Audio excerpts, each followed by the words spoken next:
Hello everyone, welcome to my YouTube channel and master academy More sir. हम लोग 12वीं का उसी का फर्स्ट चैप्टर्स पढ़ रहे हैं। लास्ट लेक्चर्स में हम लोगों ने प्रिंसिपल्स ऑफ मैनेजमेंट के मीनिंग, उसका डेफिनेशन और नेचर, इसका कैरेक्टरिस्टिक्स देखा था। आज हम सिग्निफिकेंस ऑफ इसका मैनेजमेंट प्रिंसिपल्स, सिग्निफिकेंस मतलब इम्पोर्टेंस, मैनेजमेंट प्रिंसिपल कितने इम्पोर्टेंस है ये आज हम देखेंगे। ओके, तो चलो स्टार्ट करते हैं। इम्पोर्टेंस मतलब वाई इम्पोर्टेंस है, मतलब मैनेजमेंट प्रिंसिपल्स हेल्प करता है, गाइडलाइंस से हेल्प करता है to solve the management problem. मतलब कंपनी चलाने वक्त जब भी कुछ प्रॉब्लम्स आते हैं उसके लिए सोल्यूशन देता है, हेल्प करता है। Okay, that's why it is the importance. Without this company cannot, manager cannot run the company. That's why it's the importance. So let us start the importance of management principles. As we have discussed the nature of principles of management, it can be said that management principles are applicable everywhere. Everywhere मतलब सब जगह काम करते हैं, applicable मतलब लागू हो जाते हैं। They are in the form of predetermined solution for the problems which are recurring. Predetermined मतलब पहले से ही solution, मतलब पहले से सोल्यूशन उनके पास रहता है, मैनेजर के पास। For the problems which are recurring, मतलब रिकरिंग बार बार होने वाले है ना।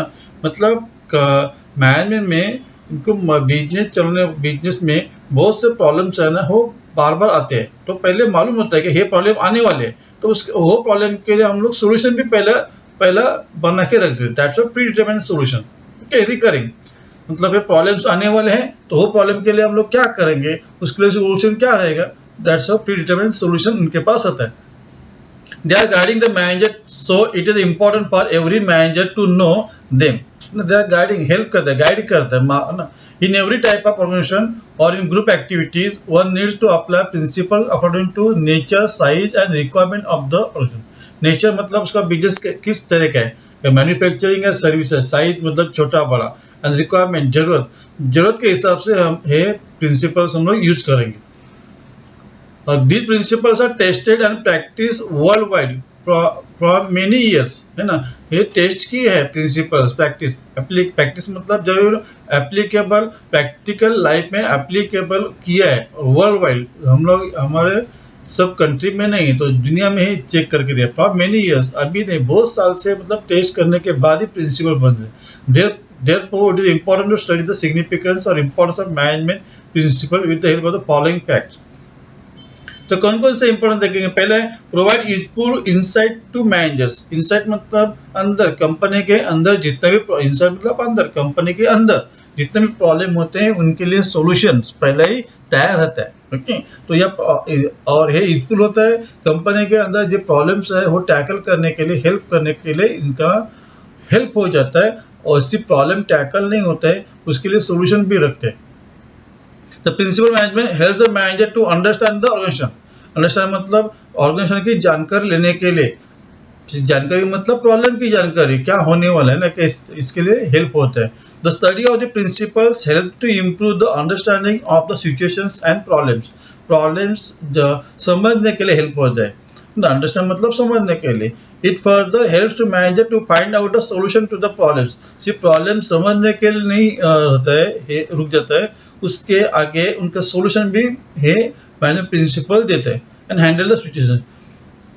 Management principles are an outcome of the experience of various professional peoples. ये जो प्रोफेशनल पीपल्स है ना, ये मतलब थ्योरेटिकल जो थिंकर है, उन्होंने मतलब ये अच्छा मतलब इसमें में प्रिंसिपल्स बना के रखे।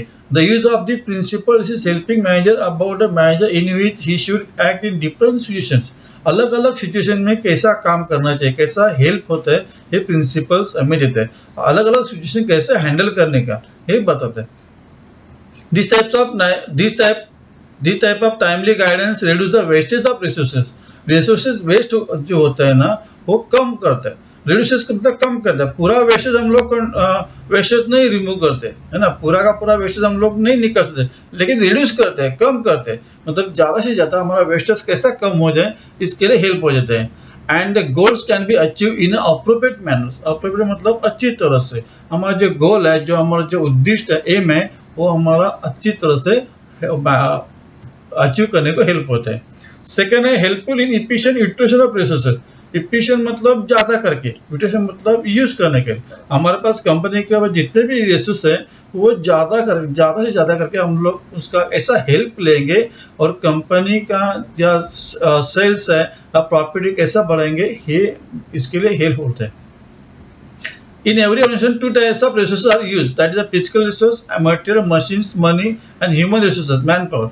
मतलब materials हैं, raw materials हैं, raw materials जो भी है ना वो पूरा का पूरा यूज करना है, पूरा का पूरा कैसा यूज करना प्रोडक्शन के लिए, इसके लिए हेल्प करते हैं। अगर हम लोग उसका पूरा का पूरा हेल्प नहीं करेंगे प्रोडक्शन को तो मटेरियल वेस्ट हो जाएगा, तो उतना हमारा सेल भी कम हो जाएगा, है ना। मशीन्स का कैसा यूज करना, मशीन्स का मतलब पूरा यूज करने के लिए कंपनी में मशीन्स के लिए 3 शिफ्ट रहते हैं, morning, second shift and third shift. मतलब उससे हमारा मशीन का पूरा यूज होते हैं। देन मनी, पैसे का भी जितना हम लोन लिए, लोन पे हमें इंटरेस्ट देना लगता है, इसके लिए ज़्यादा करके हम पैसे का यूज इस्तेमाल करना चाहिए अच्छी तरह से।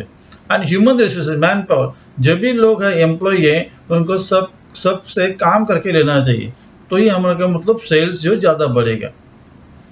The basic function of management is to make the proper balance between these resources by putting them to optimum use and control on wastage. Optimum use मतलब ज़्यादा से ज़्यादा यूज करना, and control wastage of resources। तो मतलब कोई idol खाली नहीं रहना चाहिए, मटेरियल कोई खाली नहीं, कोई आदमी खाली नहीं बैठना चाहिए, सबका यूज करना चाहिए, है ना। तो कंट्रोल वेस्टेज, अगर ऐसा है तो हम लोग क्या वेस्ट पे कंट्रोल कर सकते हैं। while maintaining the discipline and healthy working environment, है ना। डिसिप्लिन मतलब discipline, policy, system, and health working environment, management always and employees which always use techniques and principles। उसके लिए हम अलग अलग techniques, principles, rules, policy use करते हैं। It helps in establishing coordinated relationship between management and employees. इससे क्या होता है, मैनेजमेंट और एम्प्लॉय में एक अच्छी तरह से एक रिलेशन बन जाते हैं, which increase the efficiency level of employee। इससे क्या होता है, एम्प्लॉय का और मैनेजमेंट का अच्छा रिलेशन बनने के बाद एम्प्लॉय कंपनी के लिए इफिशिएंसी मतलब ज़्यादा काम करते हैं। And also affect the effective administration. इसका मतलब एक अच्छा एडमिनिस्ट्रेशन हो जाता है, रिलेशन बन जाता है। For example, use of standard tools and machinery help in increasing quality. अगर अच्छा स्टैंडर्ड टूल्स है, मशीन्स, ऑटोमेटिक मशीन्स हैं, तो इससे क्या होता है, प्रोडक्ट की क्वालिटी अच्छी आती है और productive as well as increasing the level of efficiency और ह्यूमन रिसोर्सेज, और आदमी लोगों का काम भी बढ़ जाता है। साइंटिफिक डिसीजन मतलब जो भी हम लोग डिसीजन लेंगे वो अच्छी तरह से मतलब प्रैक्टिकल लाइफ में पारख के लेना पड़ेगा। मतलब उसमें प्लस और माइनस पॉइंट देखना पड़ेगा। उसके बाद जो कंपनी के फेवर में अच्छे हैं दोनों, तो ही हम लोग के लिए डिसीजन लेते हैं। In business organisation scientific decision means a systematic और बैलेंस डिसीजन। सिस्टमेटिक मतलब अच्छी तरह से, है ना, अच्छी तरीके से वो डिसीजन लेना पड़ेगा। और बैलेंस डिसीजन, जो भी डिसीजन लेंगे उसमें बैलेंस होना चाहिए, है ना। मतलब उसमें कंपनी कितना एडवांस, हर एक डिसीजन लेने से पहले उसका मतलब एडवांटेज कितना है या प्लस या नेगेटिव हो, 2 पॉइंट देखने के बाद वो ले लेंगे। Principles train the manager to handle critical situation tactfully.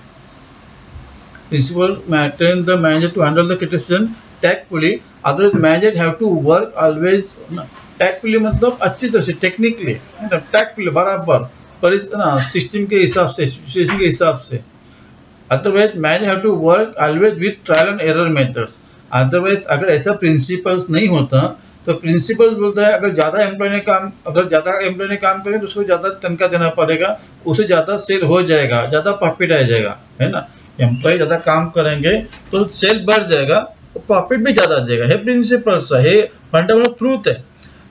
अगर ये ऐसा है तो मतलब उसमें ऑफिस मैनेजर्स को ट्रायल एंड एरर मेथड, मैंने पहले ही बताया, ट्रायल एंड एरर मेथड मतलब ऐसे करके दिखता हो, ऐसे देख करने की अप्लाई करने की जरूरत नहीं पड़ती है। With the use of the various management principles, one can get an idea about how to analyze the situations.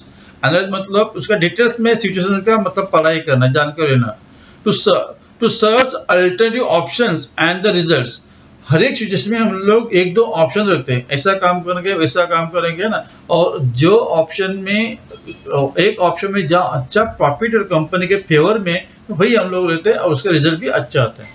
Understanding social responsibility, 4th point क्या है, अंडरस्टैंडिंग सोशल रिस्पॉन्सिबिलिटी मतलब हम जिस कम्युनिटी में है ना, समाज में या लोगों के साथ काम करते हैं तो लोगों के बारे में भी हमारे कहते हैं कुछ जिम्मेदारी रहते हैं, है ना, लोगों को कुछ हेल्प करना चाहिए। Management principles are based on every aspects of organisation. They are not developed only from the point of view handling the resources effectively.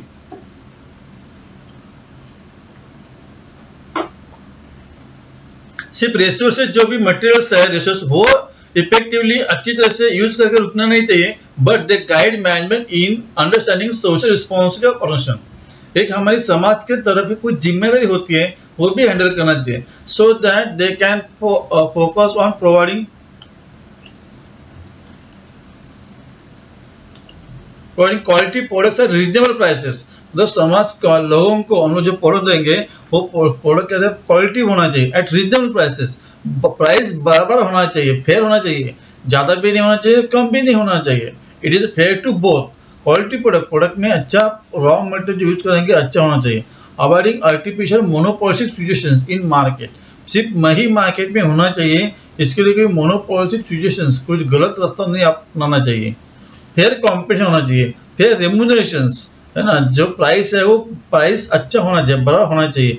Change in environment company का इन्वायरमेंट कंडीशन अच्छा होना चाहिए। हेल्दी वर्किंग प्लेस, कंपनी का जो working place है वो अच्छा होना चाहिए, है ना, उसमें कुछ ऐसी या डिजाइन कंपनी की जो ऑफिस है वो अच्छा होना चाहिए। स्टैंडर्ड टूल्स एंड मशीन, उसमें टूल्स या मशीन भी ऑटोमेटिक होना चाहिए। इससे क्या होता है कंपनी जो लोग काम करते हैं उनको अच्छा फीलिंग लगेगा। Encourage research and development, research and development क्या होता है, मैनेजमेंट प्रिंसिपल्स हेल्प करता है रिसर्च एंड डेवलपमेंट के लिए। रिसर्च एंड डेवलपमेंट से क्या होता है, हमारा जो प्रोडक्ट है उसमें हम लोग नए फैसिलिटीज, एडवांस फैसिलिटीज ला सकते हैं, and that product can be purchase by the consumer attract the product, consumer can be satisfied. So management principles को हेल्प करता है रिसर्च एंड डेवलपमेंट के लिए, है ना। Principles of management are dynamic मतलब चेंजिंग, है ना, मतलब जैसे जैसे कंडीशन चेंज होता है उसके हिसाब से हमें भी क्या होना चेंज होना चाहिए। Their nature goes on changing along with the changing the business world. ऐसा दुनिया वर्ल्ड बदल जाता है उसके हिसाब से हमें मतलब वो प्रिंसिपल्स भी कहता है हेल्प करता है बदलने के लिए। Over the years they have developed to suit the current needs, encourage it enables the manager to bring consistent improvement in them। Management ने मतलब उसे कंटिन्यूसली इम्प्रूव करने में हेल्प करता है। Management adopt new trade at working place automatically. This guidelines help management to make comparison of use principle with expected outcome. Expected outcome मतलब कितना मतलब आउटपुट आ रहा है ना, तो प्रिंसिपल से हे देते हैं। If needed management can modify the principle according to situation, has the management is having liberty to take the decisions if needed। अगर जरूरत है तो management principles can modify the management can modify the principles according to situations। अगर जरूरत पड़ी तो principles में हम लोग मॉडिफाई करेंगे, थोड़ा चेंजेस करेंगे, है ना, as per the situations। the management is having liberty to take the decisions at their own। ये प्रिंसिपल जैसा है वैसा अप्लाई नहीं करना है, ऐसा कुछ जबरदस्त नहीं है। हम उसमें क्या हमारे सिचुएशन के हिसाब से, जरूरत के हिसाब से हम लोग को चेंज करके अप्लाई करना है। This training helps in developing scientific approach towards research and development and the growth and development, है ना। रिसर्च एंड डेवलपमेंट क्या होता है, कंपनी का प्रोडक्ट में ग्रोथ होता है, डेवलपमेंट होते हैं। For example R&D department always work on finding new techniques in the field of production. Research development क्या करेंगे, नए टेक्निक ढूंढेंगे प्रोडक्शन में। कच्चा अगर नए टेक्निक से क्या होता है तो अपना प्रोडक्शन है ना जल्दी होता है, अच्छा क्वालिटी का होता है ना। फाइनेंस, फील्ड ऑफ प्रोडक्शन में, फाइनेंस में, मार्केटिंग, ह्यूमन रिसोर्सेज में, हर एक डिपार्टमेंट में। और रिसर्च एंड डिपार्टमेंट क्या करेगा, उसमें नए नए तरीके, नए नए पॉलिसी ढूंढने के लिए कोशिश करेगा। उससे क्या होता है, हमारा प्रोडक्शन में, फाइनेंस में, मार्केटिंग, हर एक डिपार्टमेंट में क्या होता है, बदलाव होता है, उससे आउटपुट ज़्यादा मिलता है। नेक्स्ट है helps to coordinate and control. Second last point है help to coordinate and control. Coordinate मतलब एक दूसरे के हेल्प में होता है, इसमें लिंक होते हैं, ओके। तो उससे है जो कोऑर्डिनेट है इसके लिए हेल्प होता है। अभी मतलब ऐसा कोऑर्डिनेशन कोऑर्डिनेशन कैसे हेल्प होता है? प्रोडक्शन डिपार्टमेंट्स है, उसको मटेरियल चाहिए तो वो क्या करेगा, वो परचेज डिपार्टमेंट लगा कि मुझे मटेरियल की जरूरत है। परचेज डिपार्टमेंट किधर जाएगा? फाइनेंस डिपार्टमेंट जाएगा, बोलेगा मुझे मटेरियल चाहिए, आप इसका पेमेंट करो तो ही मटेरियल उसको परचेज डिपार्टमेंट को मिल सकता है। तो ऐसा लिंक है, there are so many departments in the company. तो ये प्रिंसिपल्स हेल्प करता है to this coordinate for this link. मतलब अकाउंट्स, परचेज, प्रोडक्शन डिपार्टमेंट जो 3 लिंक है, इनको मतलब ये लिंक मतलब सेटिस्फाई होने के लिए हेल्प करता है।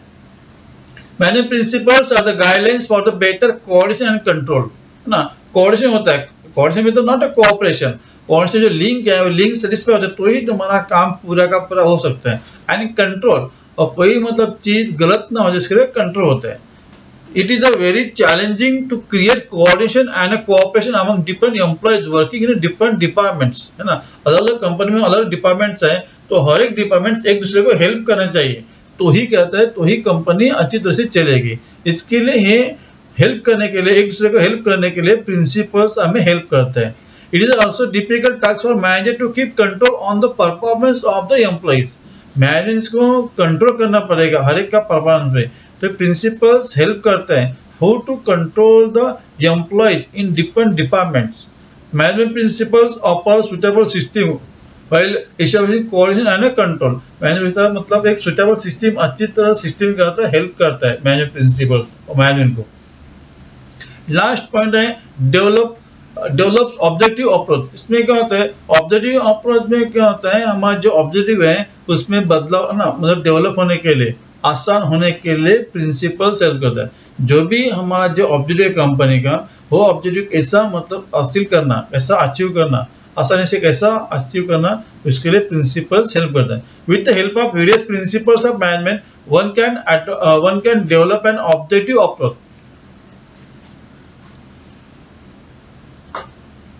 ऑब्जेक्टिव अप्रोच मतलब ऑब्जेक्टिव पे ध्यान देना चाहिए।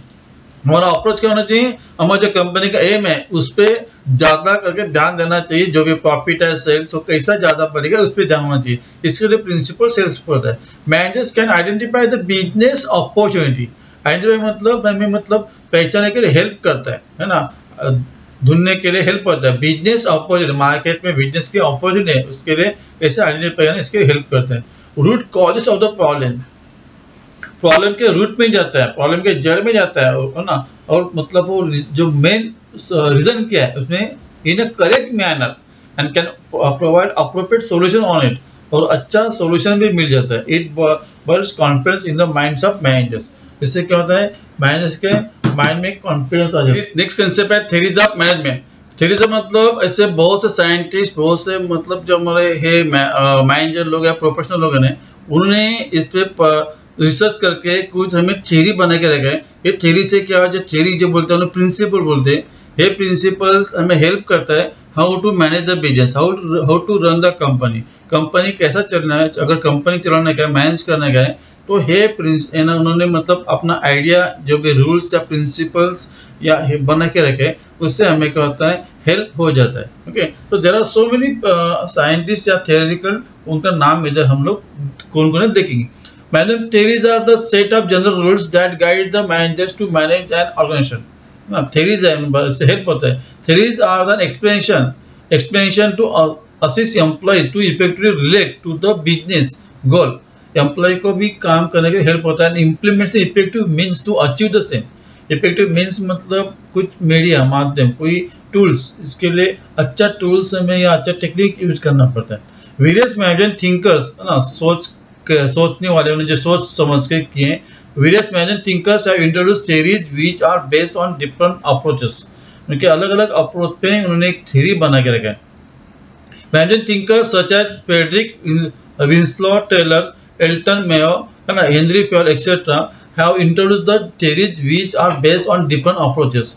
अलग अलग अप्रोचेस पे उन्होंने क्या, अलग अलग अप्रोचेस पे पढ़ाई करके उन्होंने थ्योरी बना करके।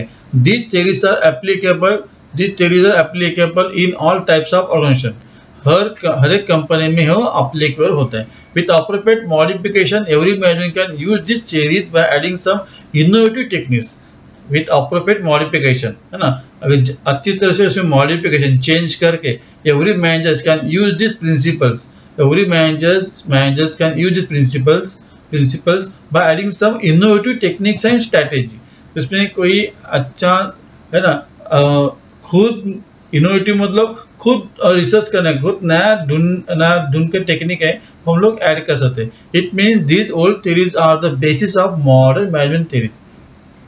इट मीन्स अभी जो भी कंपनी चल रही है, अच्छा, ये कंपनी चल रही है बिकॉज ऑफ ये ओल्ड थ्योरीज हैं। इनके बेस पे हमारा कंपनी चलती है, कंपनी का मैनेजर अच्छी तरह से कंपनी मैनेज कर सकता है because of all this old theories. Organization, workforce and society are facing some common problems such as centralization of authority, stress, है ना। कुछ कॉमन प्रॉब्लम है बार बार आने वाले हैं। सेंट्रलाइजेशन मतलब एक जगह पे काम, ऑफ अथॉरिटी, एक कोई ज़्यादा अथॉरिटी रहता है, स्ट्रेस, है ना, ज़्यादा टेंशन रहता है, लो मोटिवेशन नहीं होता है, इन्वायरमेंटल इशू, बिहेवियर प्रॉब्लम्स, है ना। इन्वायरमेंट मतलब अच्छा होता है, पोल्यूशन होता है, या बिहेवियर प्रॉब्लम्स, कोई सीनियर का, है ना, सुपीरियर सबऑर्डिनेट, अलग अलग लोगों का बिहेवियर अच्छा नहीं रहता है ना।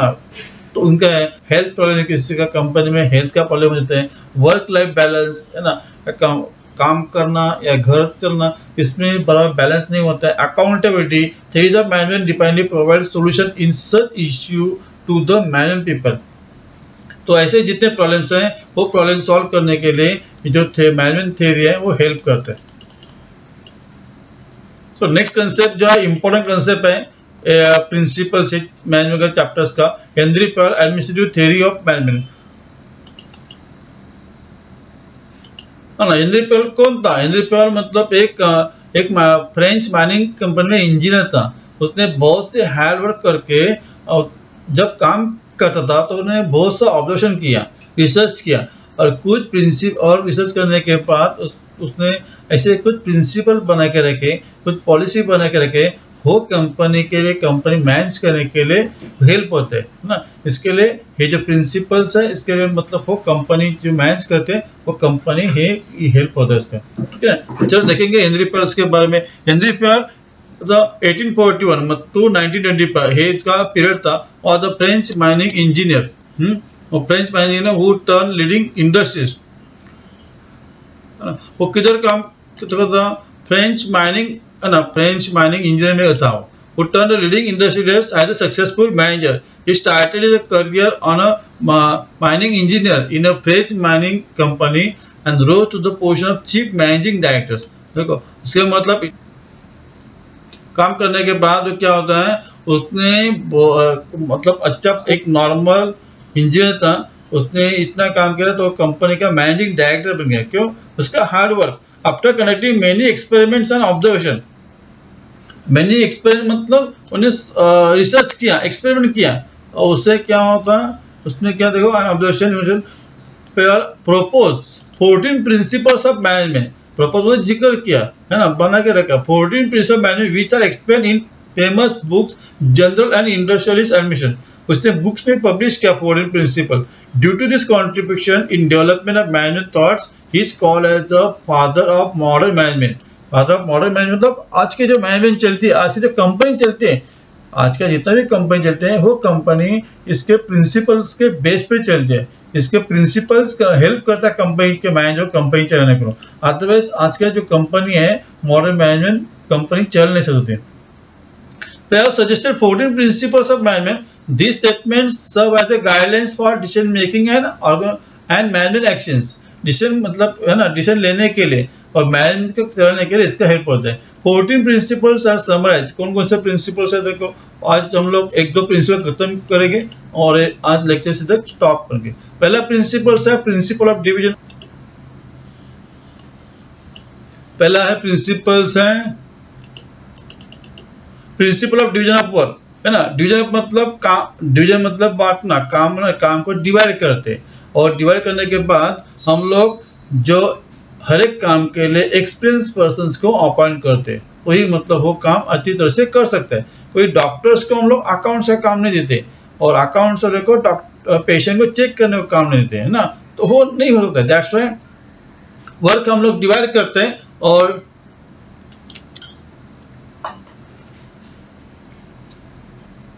according to this principle, the work is divided into different kinds such as technical, financial, commercial, security operations, accounting and manager. Company जो है ना, कंपनी हम लोग क्या करते हैं, as per the activity, technical, finance, इसके तरह से हम लोग काम का डिवाइड करते हैं.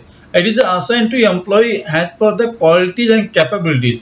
बाद में हम लोग असाइन करते, अपॉइंट करते ना, हर एक काम के लिए हम लोग एम्प्लॉय की है ना क्वालिटीज और कैपेबिलिटी लेकर उसको अपॉइंट करते. It helps to improve efficiency and expertise of employees. Efficiency मतलब ज्यादा काम करने हेल्प होता है, and expertise of employees which ultimately turn into expected productivity level. अब क्या होता है, जब भी एक हम लोग काम करने डिवाइड करते हैं ना, तो एक आदमी एक ही काम करता है. जब भी आदमी कोई एक काम करता है, then he become the expert. इसमें क्या होता है, वो जब एक ही आदमी काम एक बार बार काम करता है, then he become the expert in that field. और एक्सपर्ट होने क्या होता है, ही उसको मतलब नए नए टेक्निक अपने आप आ जाते हैं, और नए टेक्निक से काम होता है, जल्दी हो जाता है. इससे क्या होता है, ultimately turns to expected product. इसमें प्रोडक्ट क्या होता है, जल्दी बढ़ जाता है. आज का हम लोग लास्ट कंसेप्ट देंगे, principles of authority and responsibility. Authority मतलब अधिकार, डिसीजन लेने के लिए हमें पावर मिल जाती है. रिस्पॉन्सिबिलिटी जिम्मेदारी. अगर जिम्मेदारी है तो उसके पास दोनों होना चाहिए, अथॉरिटी भी होना चाहिए. अगर आपके पास रिस्पॉन्सिबिलिटी और अथॉरिटी नहीं है तो क्या कोई काम नहीं होते हैं. तो मतलब है ना, authority is the right to take decision लेने की ताकत. कोई मतलब अगर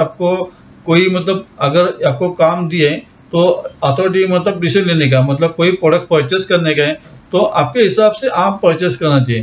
तो प्रोडक्ट परचेस करने के लिए हमें अगर बॉस को फोन करने की जरूरत पड़ेगी तो बार बार फोन करने में टाइम जाएगा, है ना. तो क्या डिसीजन, हर एक डिसीजन लेने के लिए हमें अथॉरिटी होना चाहिए. जो काम दिए वो काम के बारे में सब अथॉरिटी, सब डिसीजन लेने की पावर हमें होना चाहिए. It is necessary to get the things done appropriately from subordinates. अगर सबऑर्डिनेट से हमें मतलब काम करके लेना चाहिए तो क्या कहते हैं, it necessary to get the things done appropriately from subordinates, है ना. तो अथॉरिटी की जरूरत पड़ती है. अगर हमें पास अथॉरिटी नहीं है तो हमारे सबऑर्डिनेट भी सुनेंगे नहीं ना. अगर हमें सबऑर्डिनेट से काम करके लेने, सबऑर्डिनेट मतलब हमारे असिस्टेंट्स.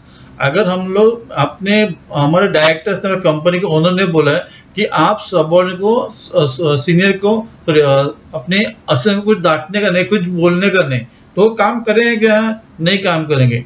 तो ये हमें अथॉरिटी होना चाहिए, हमारे डायरेक्टर्स, हमारा ओनर्स, है ना. अगर आपको काम दिए तो उसके पास आपको अथॉरिटी होना चाहिए, सबको वार्निंग देने के लिए, डांटने के लिए, है ना. तो वो अगर अथॉरिटी है तो ही आप आपके असिस्टेंट्स को बोल सकते हैं, तो ही आपके असिस्टेंट आपको मानेंगे और आपका काम करने के हेल्प करेंगे, है ना. तो इतनी अथॉरिटी होना चाहिए.